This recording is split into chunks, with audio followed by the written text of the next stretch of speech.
Malion, assalamu alaikum. Malion, bi awfo ko wala mandon abal makado chorno jay ouverture média la journaliste chroniqueur nga fuli bibla aw ye jamana diw Malion mun be ko aw be ko felaw la an mun be ko mali ko chorno jay ka fuli bibla aw be ndo ke woni ko ani fawni baw ouverture média kan baw jamana diw Malion mun go ko fanga katanye marako nyuma o kana jamana ko mun go ko jugu ka malo Malion mun mana ko on be fenga wulika jode sabati an nambisa an de mun be ani an mode mun be ku bina ko uluka se ka hera soro jamana ko nga fuli bibla awi jamana yi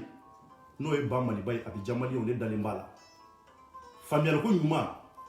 ani lame ko nyuma ni tacho ko nyuma ka mo jate mine radio souka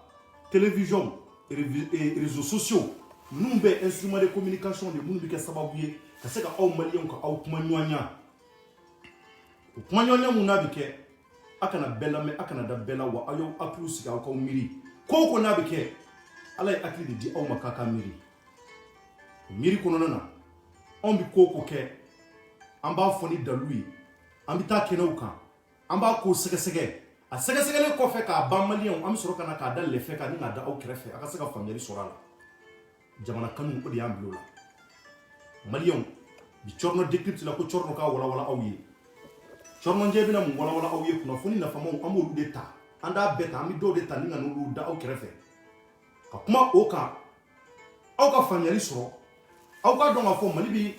ko muna ni wati na ko muna ka mali ko ni wati na aka se ka atachu ana anna siko do sujet flambe bi chorno njebulu o folo idme Malion présidentiel au page officielle sans Twitter ka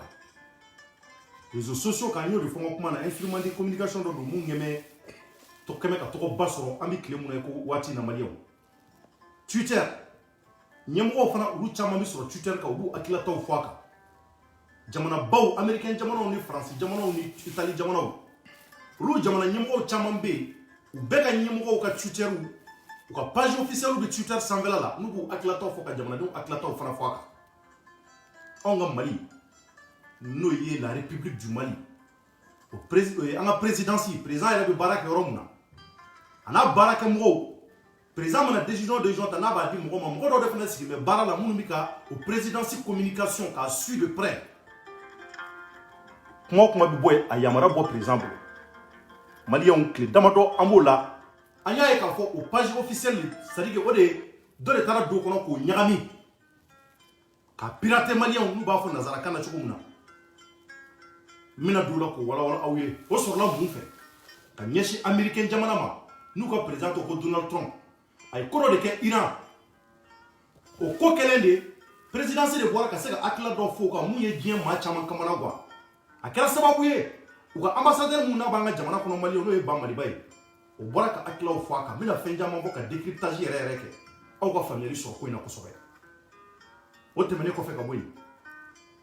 le 10 janvier no ye juma na tayni sabula mi décembre kalo ke wolo vla la bi tarata ko ni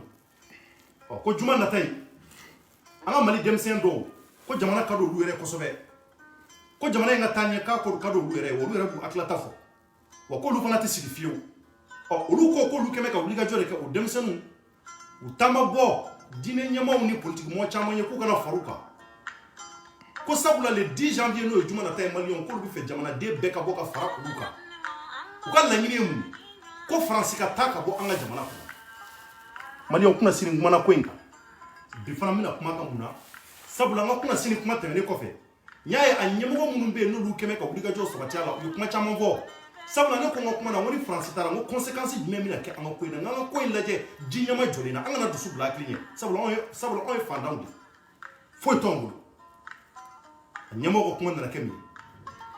ko kuma na Malion ko ni France tara ko fengelen dron de be ko amina lafiya soro la ko misère ko gele juguba Malien ka nyani juguba ko bina bampeu ko de sababu na rubu fe France kata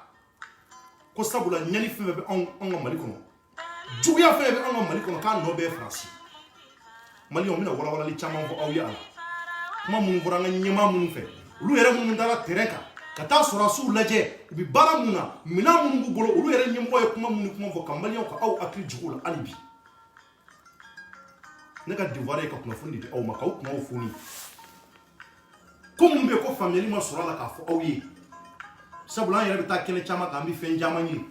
nka an bɛ tile mun na fɛn caman bɛ yen o tɛ se ka fɔ publiquement maliyɛnw anw bɛ ko nafamaw de fɔ aw ye mun bɛ kɛ sababu ye a ka faamuyali sɔrɔ mali ka se ka bɔ nɔgɔ la nka anw de maliyɛnw tɔ coro ka mali don dingɛ kɔnɔ hali bi anw bɛ ɲɛni ni c'est-à-dire sɛgɛn jugu mun na jamana in kan maliyɛnw b'a daminɛ présidence page officielle la Twitter sanfɛ a bɛ tile damadɔ bɔ an balila k'a ye présidence page sanfɛla la maliyɛnw sɛbɛnni dɔ kɛra a kan n bɛna tila ka a sɛbɛnni kalan aw ye sɔɔni a sɛbɛnni na mun de fɔra a tigi y'a yira k'a fɔ a ye kuma caman fɔ ni ka ɲɛsin Amérique président ma ani Amérique jamana yɛrɛ ma bɛɛ dun b'a dɔn k'a fɔ Amérique ye puissance de n'u ko k'u bɛ éliminer ka bɔ diɲɛ kɔnɔ o ye seconde filɛ a se b'u ye ala y'o se b'u ma an bɛ diɲɛ waati min na ko sisan u ni Iran de bila mɛ ɲɔgɔn na maliyɛnw n'o ye arabu jamana dɔ ye o bilali ɲɔgɔn na Iraniyɛnw ka maa dɔ de bɛ yen n'u b'o wele ko Soleimani Donald Trump de ye accord di a ka sɔrɔdasiw ma n'o ye les soldats militaires k'u ka se ka cɛ in faga ko sabula ko danger don États-Unis ma ko sabula ko caman b'u ni ɲɔgɔn cɛ n tɛna don détail la o tɛ ne nafa bi mun bɛ ne nafa ne bɛna kuma o kan o kɛlɛ mun n'o kɛra diɲɛ maaba caman bɛ yen minnu kumana a kan maliyɛnw o hukumu de kɔnɔ anw balila ka publication dɔ ye an ka page kan n bɛna a kalan aw ye a ka se ka ko in lamɛn kuma juguba kuma yɛrɛ bɛ n'a ye maa caman kamana gan a kɛlɛ kana bila binna présidence ye kuma jumɛn sɛbɛn ko présidence de y'a sɛbɛn nka n bɛna don a la joli de ye ko in kɛ mun sɛbɛnna ko il ne se trouve personne pour dire à Donald Trump qu'il a commis une connerie en ordonnant et en revendiquant publiquement l'assassinat du numéro 2 iranien. Il précarise les fragiles équilibres, menace la paix mondiale et fait des États-Unis un État voyou. Malien ko an présidence de ni massa. Comme présidence a yamara mun na bora président de la République no Ibrahim Boubacar Keïta ko de yamara di présidence communication mɔgɔw ma ko ka nin kumakan in sɛbɛn jamanaden bɛɛ tɔgɔ la anw dun b'a dɔn k'a fɔ dafara mun ni a bɛ anw ni Amérique cɛ anw ni Américains an bolo bɛ ɲɔgɔn bolo cogo min na partenariat gɛlɛn mun n'a ma an n'u cɛ u bɛ ka dɛmɛ mun kɛ Mali ye anw b'o kalama nin kuma fasugu de taara ye anw ka présidence kan a ye jamanadenw kamana gan Maliyɛn ko in kɛlen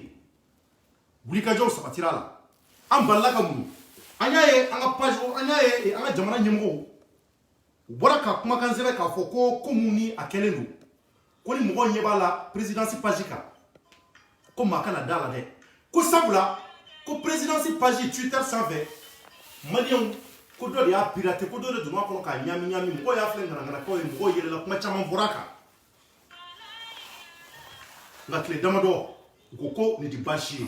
ko wulikajɔ bɛna k'a la nka yanni o wulikajɔ cɛ an y'a ye k'a fɔ ambassadeur mun n'a bɛ Mali kɔnɔ n'o ye États-Unis ambassadeur ye ale bɔra ka kumakan fɔ ka kumakan na a ko k'u ye mun ye Mali page officielle kan n'o ye présidence page ye u y'a ye k'a fɔ kumakan mun n'a fɔra k'olu ma da kumakan in na olu b'a dɔn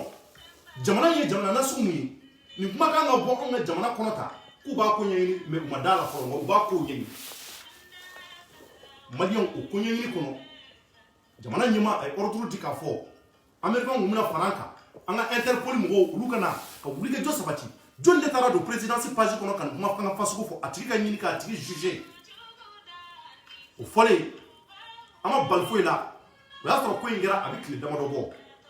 a kɛlen maa mun y'a kɛ a tigi ma fɛn fɔ a tigi ma wuli ka kumakan fɔ a tigi ma publication kɛ k'a fɔ ale de ye nin kɛ ale de filila ka nin kɛ foyi ma fɔ a kan fo don min na décision nana ta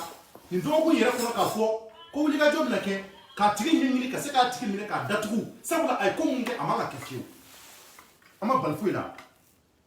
an ye dɔ ka publication ye maliyɛnw n'u b'ale wele ko Tchegum Boubé Maïga maliyɛnw Tchegum Boubé Maïga ale ye jɔnni Soumeli Boubé Maïga l'ancien premier ministre du Mali ni ale bɔra an ka premier ministre la fo Boubou nana bila a nɔ la o Boubé Maïga kelen o dɔgɔnin fa kelen ba kelen don ale de tun présidence communication ale de tun bɛ yen nɔ u ka fɛn caman gérer nka bi kalo damadɔ bɔ u nana bɔ présidence la ka sababu kɛ min an ye mun mɛn an y'a mɛn de ko Tchegum nana bɔ présidence kono ko communication na ko ka sabu ko sabula akumbi kunafuni donta kunafuni mungu be ku manga chari kunafuni mungu be ku jamana du manga bwa kalama ale ko kunafuni de tani na tadi abalma kroke ma no yesume buwe maiga ko sababu de la présidence mungu na bo o kalama ko enquête kono yaye ka fo ko chegu buwe maiga kati place mérité fona na ninke abina ke fenjamanye ni na seka o di buwe maiga ma pour que buwe maiga ka seka préparer nous anyo kunafuni de memali o foli an caman kamana kɔnɔ an caman ye wulikajɔ sabati an caman ye kow ɲɛɲini k'a dɔn nin kuma mun n'a bɛ ka fɔ kuma ba don nka an k'an sigi an ka ko ninnu lajɛ nka maliyɛnw politikimɔgɔw don politikimɔgɔ bɛ se ko caman na politikimɔgɔ bɛ ko caman kɛ a ka intérêt kama politikimɔgɔ bɛ sɔn diɲɛ ko bɛɛ ma mun b'a to a ka se ka bɔ a yɛrɛ politikiɲɔgɔn wɛrɛ ka ko kalama a ka se k'o déstabiliser mun b'a to ale ka se ka jɔyɔrɔ sɔrɔ anw ɲama hakilila de tɔɔrɔ anw kunnafonidilaw nka an ko k'an di bɔ ka fɔ kuma in kan k'an sinsin kan sabula ko in perewu t'an bolo nka a kuma fɔra nka kuma in fɔlen maliyɛnw anw nana ye k'a fɔ cɛko mun ni nin kuma de fɔralen ma k'a bɔra yen a ka kuma nana kɛ mun ye ale de ka publication nana ye ko la mun ye an kamana gan kosɛbɛ mun ye an kamana gan kun jumɛn na sabula maliyɛnw bɛɛ tun kan ka ye nin na fo cɛko mayiga sabula mɔgɔw kuma la ka filifiliniw ni kow kɛ a la nka ala de b'a tiɲɛ dɔn a ko de a yɛrɛ ka page officielle kan cɛko min y'a sɛbɛn il se trouve que j'avais oublié de me déconnecter du compte présidentiel après mon départ de Koulouba.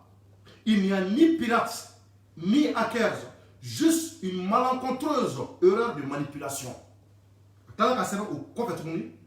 que parce qu'il y a un Interpol qui est obligatoire que oh, moi quand on a mis aller là, les quatre tours quand on a fait quoi, il a akona. Akotuni, compte Twitter de la présidence. Ni pirates, ni hackers, une regrettable erreur de manipulation. Hier, en voulant chuter sur la crise américano-iranienne, je me suis retrouvé sur le compte de la présidence, dont je possédais les clés par erreur. Aucune volonté de nuisance. Manion, allez de niveau, Noé, Tchekoum Boubé Maïgaï. Moi, je voulais, en Jamaï Malion et en Kamanagua. Sabula, Tchekoum Boubé Maïga Malion. Allez de Kumblaler on une coin à Natrakaboui. And you n'allez qu'elle est là pour aller in la Watibe. Tchekoum est bon, mon président de la Malion, ni ma fille à Kachani Kalodou, you want to Kaloworo. Nan n'allez où? Tar Tchekoum Boile présidentiel à Kana Black Bila, Okma Tchekoum de la tweet qui follow, moi de la publication qui a pas joué qu'on follow. Faut qu'à ta fois aller fila. Quand le présidentiel page officielle quand il nous a comme babla point d'interrogation au fait il n'y a pas de monde qui kun mena tchekum ale ma se ka bo ka explication de publication ikele fo wati mo obligation sabatile ka fo ko Interpol mo bi na obli ka enquête ka ko ina ka tigi nyeni fala question flama emanion nga mo bi ka somi mu ma chama me mu bi ka somi ka da ta Ibrahim Boubacar présidence mko e kuma mungo ni na nyeshi chuguma tari kuma yi tarani kinye bolinde wa tari kuma yi ni chema surundoni ka foko abi kuma fonu tani na bola ka ta di akrokema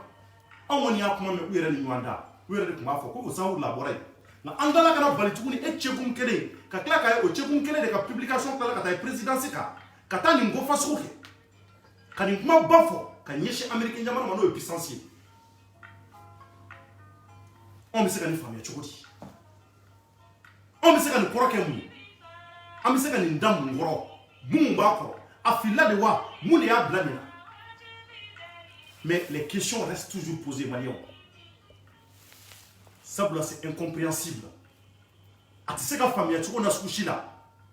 e bora barakoro muna no e jamana banye présidence président ka ça dit kuma ka mi booro muna na bi di o makacha et tafli au clé la fois attendre moi quand sur le bloc quand nyeshi jamana werema ayangamana go malion ni ngode kala ni dogo ku inkono akobi sena abulika jo sabatile do alibi kuna fondila ono e onre nyona barakala o abulika jo la ka ko nyenyi munde ya bla tar kuma yete o be chieteli ngo bina ko wala alibi ka ko sokobe ka bona nye ka don na so la kuma ka muna ngora chegum maiga ma kuma chien do wa uye chien tani tani ni alla wale de wa abika nge kun me de kama Donc on a dit pourquoi aller avec un Ngouengé qui a dit à Korakema, ça vous l'a Korakema Ngobi Fangan en 2023. John Barono on a été. Comme ça qu'il y a avec OK. Quand on dit que nous avons une yénamaoui, secret présidentiel ou comme on veut quand on a tiré Jamana Kono, à bout l'outa qu'on dit Korakema Korakema utiliser quand il est préparé nous, quand c'est quand nous l'a gauchi dans les jours à venir quand il est défendu, nous m'attendons à ce qu'il fasse. Nous devons comment nous politiquement de ce problème. Ou quoi du rocam, ou c'est quand la foloso, ou quoi c'est quand du robasso, ou quoi c'est quand Jamana Dion, ou quoi c'est qu'on nous gouverner, Maliens politiquement de ce problème. Ou fura béni, qui est armé quand nous battons dominer l'élection ici, ou quoi c'est qu'on bombarde. On est en Malien de l'Union, abonné avec la on est à la candidature en Malien. Ma coin qui est, n'a pas choco, mais que la série n'a pas à une fois. Malien, on est la présidence pagina. Vous voulez qu'à qui n'est pas fort, oui. Amita sujet flanana. Nous est le 10 janvier. Malien, 10 janvier, au moins, à Québec, Katabanani et Bamako. Jeunesse est bénéfique à Kumala. Pourquoi faut le à Kola? Akila faut le nous encore. Activiste ou moun beaucoup activiste oui. Moun beaucoup révolutionnaire oui. Moun beaucoup journaliste oui. Beni Akilata. Nga. Kokele mon be moun yechi. Beba donc la France n'est pas sincère ni qu'elle est dans Mali. On dit c'est là comme mabe. Kafoko ambi français de corps. Kafoko ambi français de demain. Quand vous français les Québécois n'a pas d'âme, on date nous on est impartial. Bala on va qu'elle est tient mon nabi faut on va faut pas mal pas. Ngalo muno fana ngalo e ambo fana souligner mais tena ngasrai. On dit Malien auto fil la fio. Malien mumbe nous Québécois dana ta danka. Akakanga boanga klata fwaka. Kuna sini ni émission qui est sujet kelenka le 10 janvier quand Malien quand aklata fwa oui. Quand faut on français tara. Conséquences bien menées on a jamana binaso on a conséquences bien de so jamana ko la France italien ko fait ka boy mana ko nyama mumbe mun nyama obligation sabati ka fofo ou début fait France ka taka ko marché mun yera de France ka ta la nuit belebele do wi angongo tar koy a lajara dinyama joli nawa tar koy mali bi se koy ngoro on dal mala ka fo on ga fanda jamana France mumbe kan na do andime malgré que France jelente ka koko aw dalima ni France tara ni jogo yana on yere bi san yere ko kan yere de mewa ni yu chama ni no bebi kuma baw fo u ba fandi fugaru de mun ba fo kan di san yere ko o de san yere ko o yo fugaru yi on dalima yere la on dalima nga chide una kuma baw maliyon jamana ti kuma bafoy wallahi jamana ti kuma bafoy réalité u rubi réalité o de bi jamana ko maliyon français jamana amadu ko dinya machila afrique kono français ko baw ke kateme depuis l'indépendance, il faut qu'on a blabé au mois de Romola. Beba donc a fort. La France est un pays impérialiste. Où on a fait sur le de Nini. Où on a fait sur le Malion. Où on a fait que Héras, où on a intéressé, où on a fait que Français ou Sara. Calo Sara, Français ou Sara. Où on a donc fait qu'on a fait sur le où on a implanté l'Afrique du Gaulle, où on a colonisé. Moi, je suis dit, je suis comme président, je suis fort. Oui, les Français m'ont dit que vous avez dit que vous avez dit que vous avez dit que plan de France au boulot, c'est que nous avons Afrique, quand nous avons Atlouche, quand nous avons fait Strakama, c'est que nous avons fait le film. Mamalion, comme on a Malikono, nous sommes clairs. Quel est mon abonnement Malikono? Français n'a pas bien andemé. Ayamaria au bord de député de l'Assemblée nationale, on le coco en sona. Jamana Dion en sona. Français. Député de mon appoint ou comment John Nona. Oui, j'en ai dit. Malion. Français Kataka ou on va dire mon appoint. Chien le français n'allait qu'à la blabila. Où est fini mon malien en nasro 20% de vous, ou ma c'est le temps en watina. Joro le temps en boulot watina. On a un sinsi de follow. En nasro en jour. On a armé qu'à ce que c'est pour le Québec. On a armé qu'à ce que marfa gelonso. On a tchèdou ma chaya. On a un choc comme on est blindé ou tchara nga tchèdou. On est dans le sec comme bafo. On est dans le sec en 10 gauchi. Quand fait jamavo, malikola, en bas fond, nous beka boanga jamana. Malio, ni awaki qui fait l'offre Ali. Le ministre de la Défense, nous est Derou Damélé. Derou Damélé, kalo jan tɛmɛnen a welela assemblée kɔnɔ kuma bɛɛ an bɛ segin a kuma kan nka an b'aw hakili jigin a la tugun député dɔw sɔrɔla minnu bɔra ka faransi lagosi kosɛbɛ ka kuma caman fɔ a ma a wulila a ye kuma min fɔ ka ɲɛsin u ma a ko fɔlɔ olu jɔnni sɔrɔla minnu wulila ka taa an ka sɔrɔdasiw yɛrɛ lajɛ u bɛ lahala min na fɔlɔ u bɛ ka balo cogo jumɛn olu député jumɛn u wulila ni ka t'o lajɛ a ka kuma kɔfɛ a ko an partenaire minnu bɛ n'u nalen don an dɛmɛ n'o ye faransi ni dugu caman ye k'an ka sabali k'an ka sabali k'an ka sabali ale b'o ɲini maliyɛn bɛɛ fɛ an k'an tɛgɛ da dusu kan n'u nalen don an dɛmɛ cogo min na ni kow jɛlen tɛ u bɛ se ka ɲɛɲini cogoya wɛrɛ la k'a sɔrɔ an b'u gɛn k'u gɛn k'a kɛ i b'a fɔ olu de nana an ka jamana piéger olu de nana an ka jamana bila ɲɛni cogo kɔnɔ k'an b'u gɛn maliyɛnw Dayiru Danbɛlɛ ndi ale fɔ maa ye ale yera kɛnɛ caman kan kɛlɛ buntɛlen ye centre la mun ye Mopti mara ye Dayiru de ye bérouge dɔw fara ka maliyɛnw ka marifa minɛ ka taa juguw kɛlɛ en tant que le ministre de la défense anw ma deli k'u ye Mali kɔnɔ depuis Mali kɛra Mali ye k'a ye ministre dɔ ka se ka fara sɔrɔdasiw kan sɔrɔdasiw ka ministre a yɛrɛ ka marifa minɛ ka taa kɛlɛ kɛ a b'a dɔn k'a bɛ se ka sa o kɛra Dayiru de ani sɔrɔdasiw tɛ fama fiyewu u ka faliba mun kɛra ni maa 40 sara a la kɔsa in na Gawo Dayiru kelen a taara sɔrɔdasiw ka funérailles la ale ni sɔrɔdasiw de bɛ sigi u bɛ dumuni kɛ u bɛ baro kɛ ale ta tɛ bureau kɔnɔna ale ta ye terrain Dayiru bɛ terrain de kan ka kɛlɛ kɛ sɔrɔdasiw fɛ ka kɛlɛ kɛ an balimaw fɛ ka se k'u ka hamina kow n'u jɔrɔla kow dɔn k'a dɔn ko mun n'a bɛ ka kɛ centre kɔnɔ maliyɛnw Dayiru de taara o ye a ɲɛ la ni ale ye fɛn fɛn fɔ a da la walahi ne ka se k'o tan don kelen t'a jɛ a caman ta kɛ bɛ téléphone na kumaw ye ka t'u sigi caméraw kɔfɛ ka kuma baw fɔ k'a sɔrɔ réalité mun bɛ an yɛrɛ t'a dɔn k'a sɔrɔ ko mun bɛ yen ani kuma mun n'a bɛ fɔ an ye mɔgɔ ye bɛ ko mun ye ani bi mun mɛ kelenw tɛ maa minnu bɛ yen k'olu bɛ ko minnu ɲɛ na ani u yɛrɛ b'a kow kɛ olu mana kuma o kuma f'i ye walahi i sigi o kan o de ye bɔrɔ kelen ye Mali kɛra kuma ba fɔ ye bɛɛ b'i ta fɔ bɛɛ bɛ k'a yɛrɛ k'a fɔ k'olu de ye fasoden ye olu de ye fasoden ɲumanw ye Mali ka taa ɲɛ a ka di olu de Dayiru mun n'a bɛ taa kɛlɛkɛyɔrɔ la ka sɔrɔdasiw dɛmɛ tari Mali ka di aw ye ka tɛmɛ Dayiru kan wa Dayiru mun n'a jɛra ni kɔ kɛlɛ buntɛlen maliyɛnw ani Burukina ni ɲɔgɔn cɛ n'u y'an ka sɔrɔdasiw caman fa a wagati an yɛrɛ caman faw la Dayiru bɔra o de kalama ka bureau rouge commando caman wele ka fara a yɛrɛ kan ni ka taa a kɛlɛ kɛ maliyɛnw en tant que ministre k'o kɛ o ye réalité ye a ɲɛna o ye fɛn caman ye o ye sɔrɔdasiw u bɛ ɲɛni juguw la o ye mun fɔ o ma dogo mɔgɔ la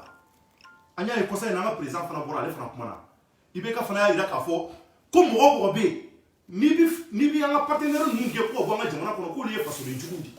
o kɛra président yɛrɛ kumakan ye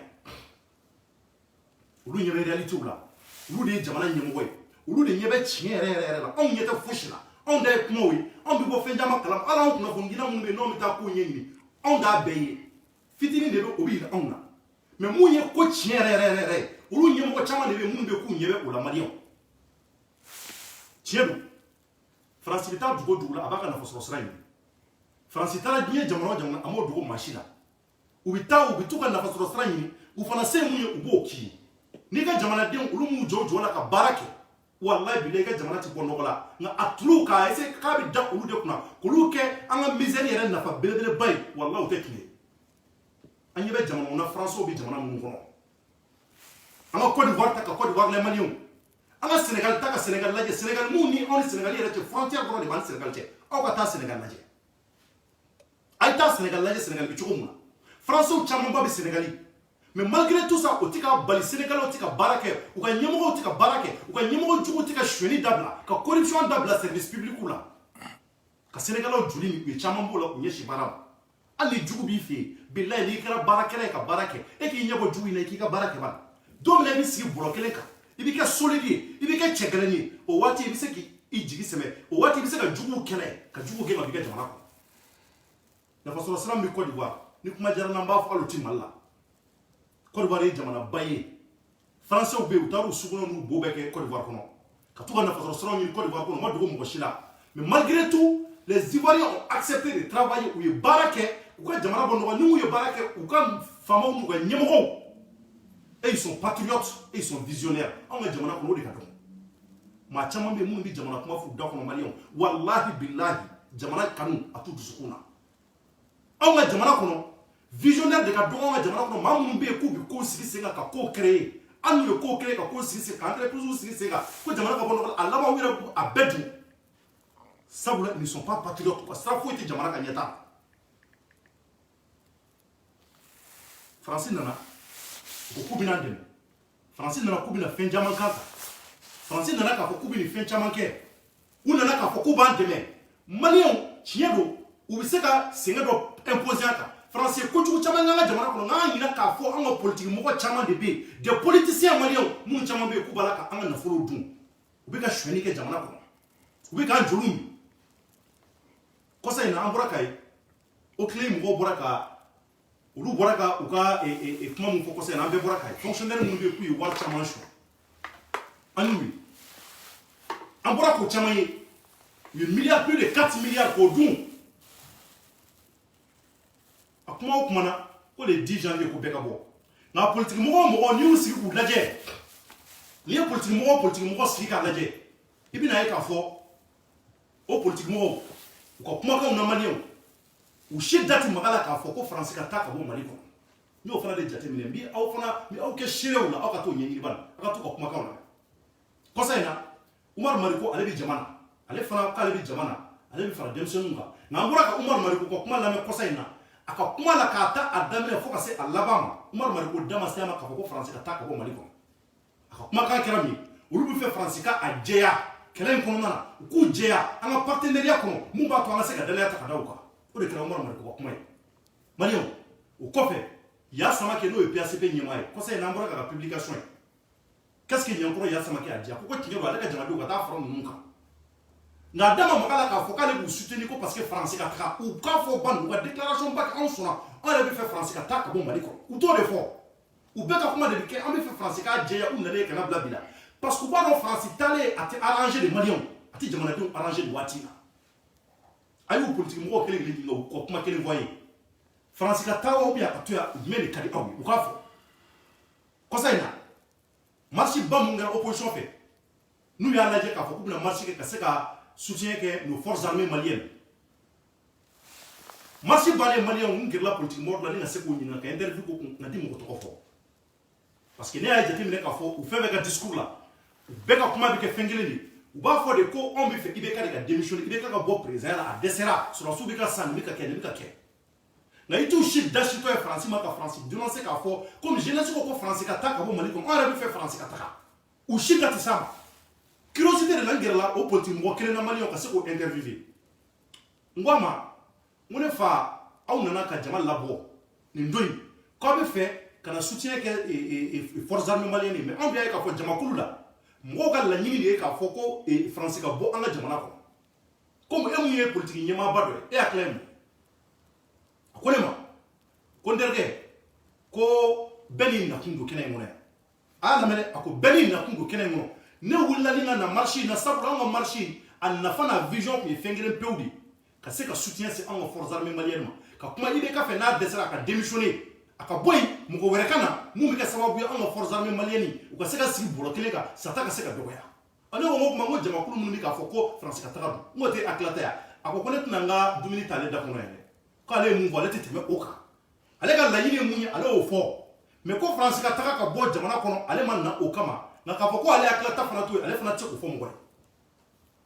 maliyɛnw a bɔra ka nin ye dɛ donc o b'a yira k'a fɔ u caman bɛ yen nɔ Mali kɔnɔ u politiki mɔgɔ caman bɛ yen minnu bɛ yen k'u jɛlen tɛ ko in na parce que u yɛrɛ b'a réalité dɔn k'a fɔ n'u y'a fɔ ko Faransi ka taga a bɔnɛ n'a nana suru mɔgɔ minnu ɲɛsin olu de ma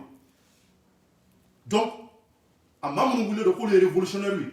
k'olu bɛ fɛ ko Faransi ka taga a minnu wililen don k'u bɛ fɛ Faransi ka taa ka bɔ an ka jamana kɔnɔ ko parce que ko misère de bɛ an ka jamana kɔnɔ maliyɛnw est ce que aw bɛ révolutionnaire dɔn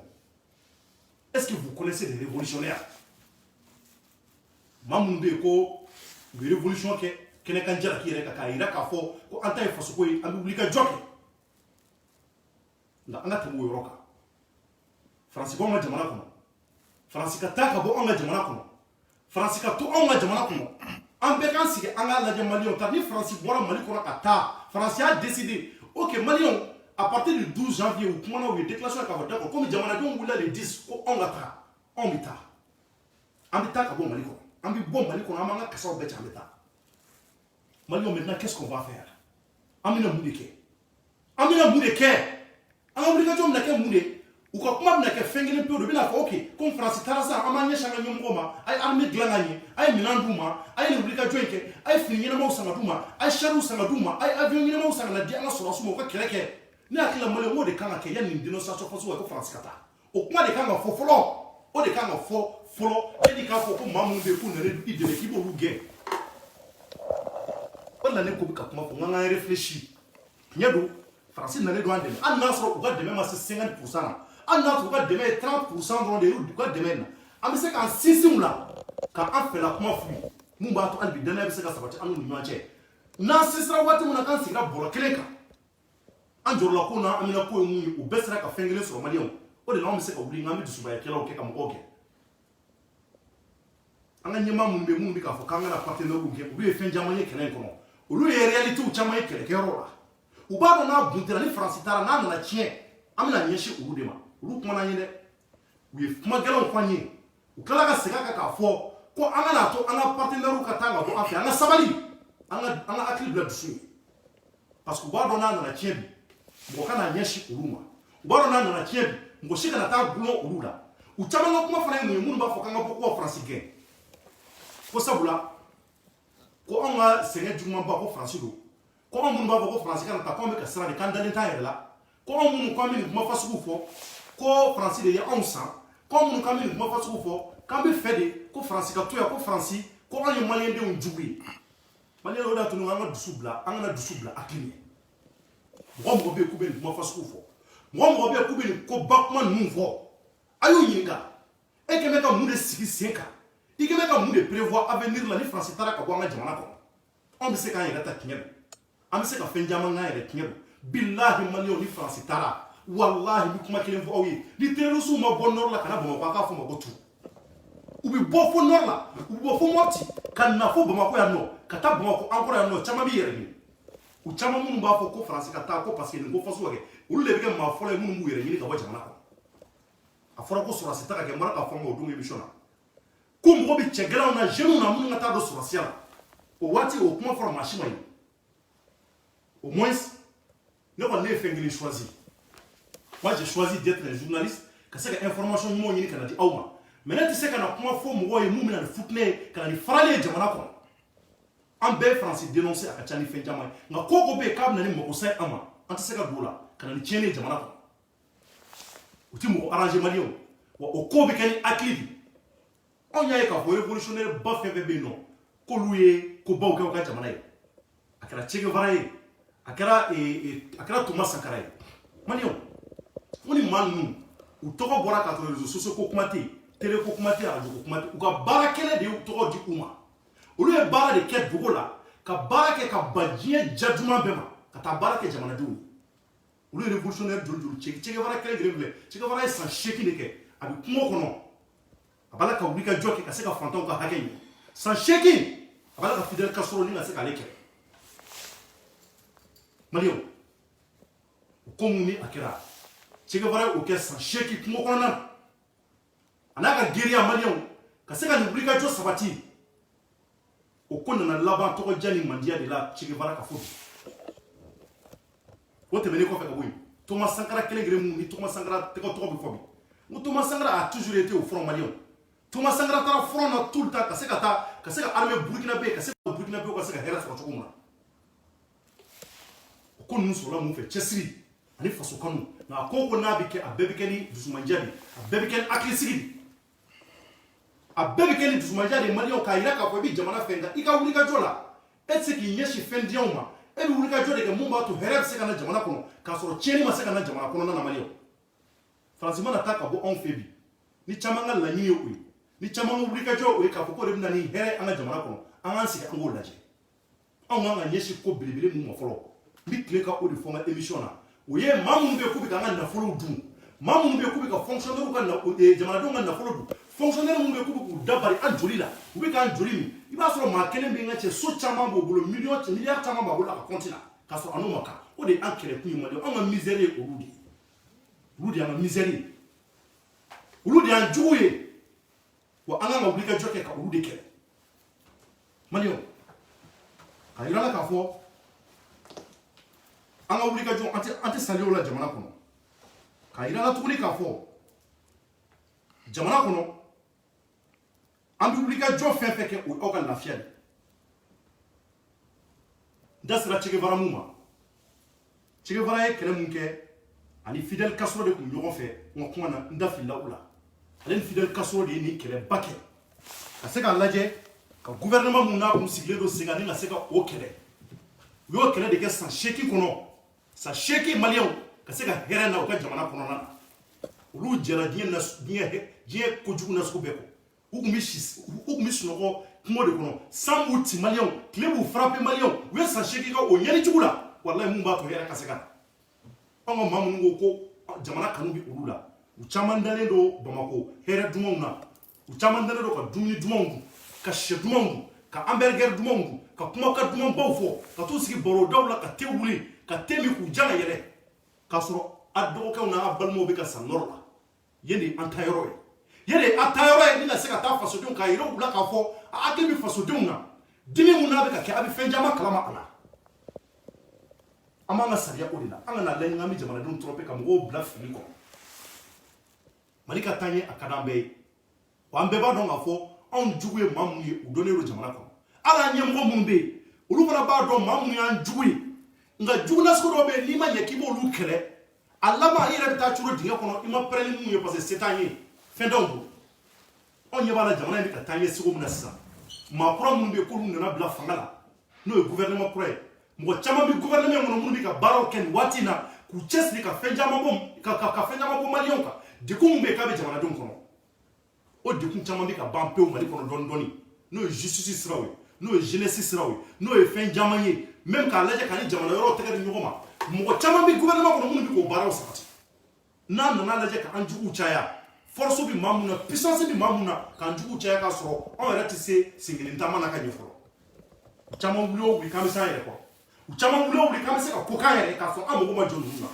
ko ninnu de bɛ k'an di an jugu ma ninnu de bɛ k'an faga ninnu de tilennen t'an ye tiɲɛ don u tilennen t'an ye est ce que taali in ye a fura ye wa est ce que n'u taara an bɛna se ka an yɛrɛ wuli ka jɔ k'an yɛrɛ ka se ka juguw faga maliyɛnw ne b'o de fɔ n ka kuma na don o don bɛɛ b'a kalama Mali kɔnɔ u fɛn bɛ wuli ka jɔ u bɛɛ b'a kalama ka k'u yɛrɛ kuma o kuma u b'a fɔ ko anw ka Mali armée ko marifa ɲɛnama t'u bolo ko minɛn ɲuman t'u bolo u caman b'o fɔ nka a tiɲɛ dɔ wa nkalon don u t'a kalama nka u b'a fɔ ko armée kɔni minɛn ɲɛnama t'anw ka sɔrɔsiw bolo olu ka kuma na u bɛ tila ka mun wɛrɛ fɔ tuguni u b'a yira tuguni k'a fɔ ko faransi ka taa ko faransi de nɔ ye nin bɛɛ olu de bɛ ka jugu ninnu ka ani juguw ka kow juguya pour que u ka se ka taa faga yanni olu ka taga ne hakili anw kan ka préparer ka ɲɛ de ne hakili anw kan ka sigi ka ɲɛ ko kelen de kan mun b'a to hali bi an ka se k'an tɛgɛ kɔrɔta n'an yɛrɛ ye ni jugu taara ka bɔ an ka jamana kɔnɔ ni faransi tora yan faransi taara o bilahi maliyɛnw an bɛ tɛmɛ n'o ɲɛni jugu kelen an bɛ tɛmɛ n'o juguya kelen ye maliyɛnw o ɲɛni jugu kelen b'an ka jamana kɔnɔ an bɛ tɛmɛ n'o ye tant que an ma wuli ka jɔ kɛ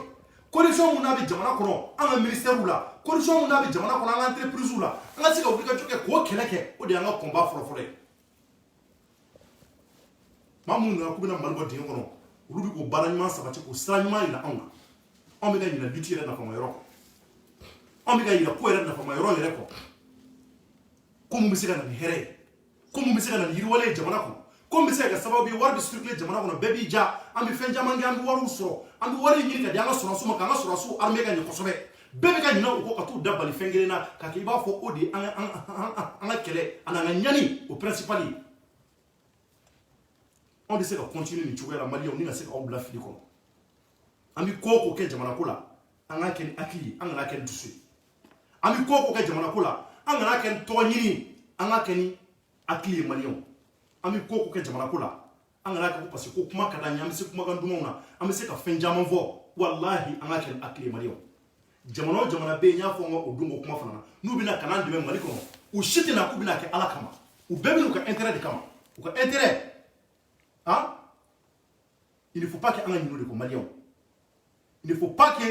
an ka ɲinɛ ko nafama yɔrɔ kɔ ko in bɛɛ bɛ yen ne bɛna aw ɲininka mun na ka ni faransi taara ka bɔ an ka jamana kɔnɔ faransi mana taa ka bɔ an ka jamana kɔnɔ maliyɛnw tari a dalen b'a la k'a fɔ ɲani jugu mun ni o bɛ anw kan o bɛna ban wa tari aw dalen b'a la k'a fɔ fonctionnaire minnu ni an ka jamana bɛ fonctionnaire minnu sara a nafamaba yɔrɔ bɛɛ a bɛɛ bɔ faransi de la maliyɛnw pourquoi ou dɛsɛ bɛ ni ka se ka o dénoncer u dɛsɛlen ni ka se ka o kuma tiɲɛw fɔ u dɛsɛ bɛ k'o kuma tiɲɛw fɔ cogo jumɛn maliyɛnw ne b'o de ɲini hali bi jamanadenw an k'an tɛgɛ di ɲɔgɔn ma Mali an ka se ka Mali bɔ dingɛ kɔnɔ an ka se ka Mali bɔ dingɛ kɔnɔ k'a lajɛ Mali ka se ka taa ɲɛ tari faransi de nɔ ye hali bi an ka fonctionnaire faransi de bɛ k'a demander an ka fonctionnaire fɛ k'u ka taa suɲɛni kɛ wa maliyɛnw est-ce que faransi de bɛ k'o demander o ye faransi nɔ ye an ka fonctionnaire minnu bɛ yen k'u bɛ ka taa suɲɛniw ni fɛnw kɛ waribaw gosi Maliki Kulibali n'a ka cɛw nalen kana bila bila u ye caman minɛ ka takow datugu dɔw fana ta bɛ siri hali bi ɔ tari faransi de bɛ k'a fɔ k'olu ka taa an ka nafolow suɲɛ an ka miliyariw suɲɛ wa olu yɛrɛ minnu bɛ k'an ka miliyariw suɲɛ fasoden jugu minnu b'an ka jamana kɔnɔ n'u bɛ k'an ka miliyariw dun maliyɛnw walayi n'i y'a miliyariw caman fara ɲɔgɔn kan a bɛ se k'an ka jamana yɔrɔ caman dilan k'an ka jamana yɔrɔ caman bɔ nɔgɔ la o bɛ se ka kɛ tari o bɛɛ ye faransi nɔ ye wa tari o suɲɛniba minnu n'a bɛ ka kɛ an ka service la an ka baarakɛbolow la tari o bɛɛ ye faransi de nɔ ye wa maliyɛnw o tile mɔgɔ bɔra ka rapport mun bɔ o rapport n'u y'a jira k'a fɔ ko fonctionnaire dɔ de minɛna maliyɛnw minnu ye à peu près plus de 4 milliards k'a détourné Mali kɔnɔ yan a fonctionnaire saba bɔra k'a fɔ n ka kuma daminɛ na olu kan ka taa bɔgɔ jeninen kan u bɛna wele sɔnni Mali n'a ka cɛdenw u bɛna wulikajɔ k'o la n ko ninnu de ye kɛlɛ nafama yɔrɔ ye ninnu de ye an jugu ye ko fonctionnaire ninnu na maliyɛnw u ka sara yɛrɛ man ca u ka sara n'i y'a bɛɛ fara ɲɔgɔn kan sara a tɛ tɛmɛ miliyɔn 60 miliyɔn 80 ɲɔgɔn kan olu dɔw taara ye ekɔlisow b'u bolo u dɔw taara ye soden 17 b'u bolo u dɔw taara ye maliyɛnw miliyari de bɛ u ka kɔntiw kɔnɔ miliyari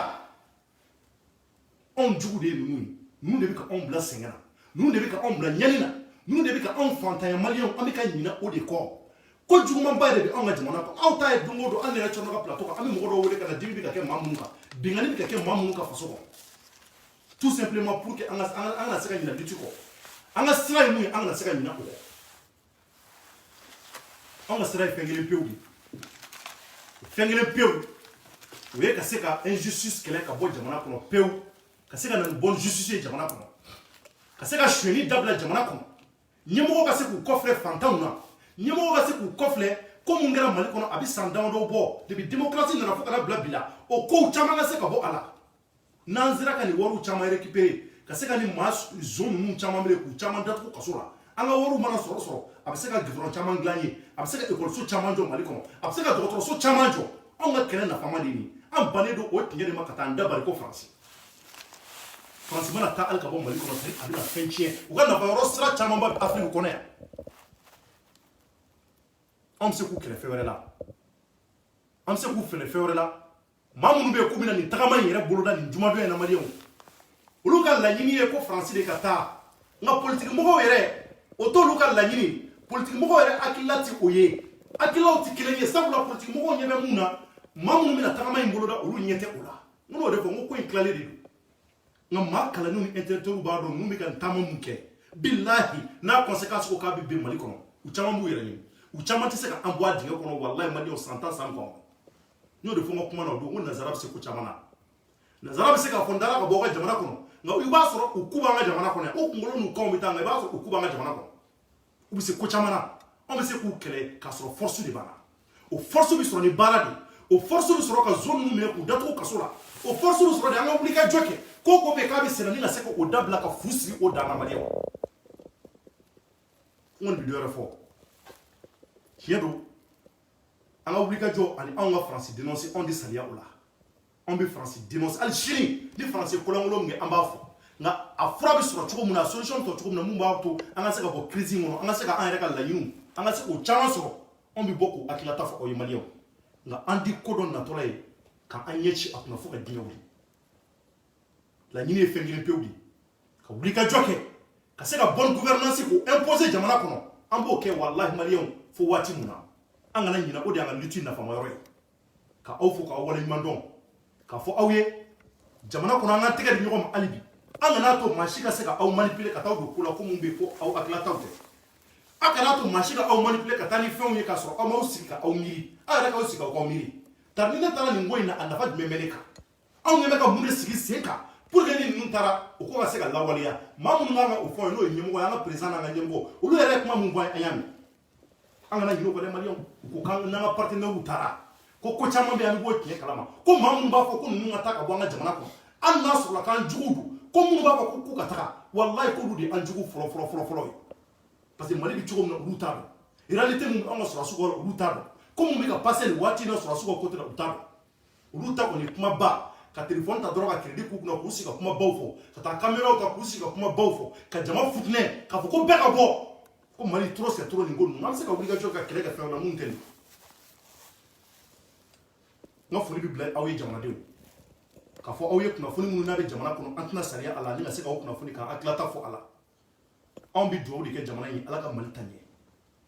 ala ka maliyɛnw kisi maa juguw ma ala ka Mali bɔ nɔgɔ la hali bi mun b'a to hali bi jamana yɔrɔ ka se ka u kunkɔrɔta n'a ye merci à toutes et à tous et que Dieu bénisse le Mali au revoir.